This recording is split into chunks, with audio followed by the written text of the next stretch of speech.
namatay siya. Mas pinili niyang mamatay sa kamay ng taong mahal niya para protektahan ang Konoha. Kahit ano pang sabihin mo sa akin, Kakashi, isa ka pa rin impostor para sa akin na hindi kinayang protektahan si Rin, kaya namatay siya. Para sa akin, hindi siya dapat namatay. Kung kaya, ang namayabang si Rin, isa siyang impostor. Si Rin ay si Rin dahil buhay pa siya. Ang mga bagay na lumikha sa sitwasyong ito ay ang sistema ng mga ninja, ang bayan, at mismong ang mga ninja. Yun din ang mga bagay na nagpapasakit sa akin sa mundong ito. Iniwala ako, ang kasalukuyang ikaw ay... Tingnan mo to!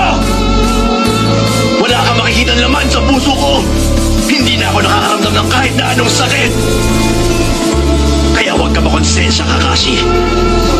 Nagkaroon ng buta sa puso ko dahil sa masalimuot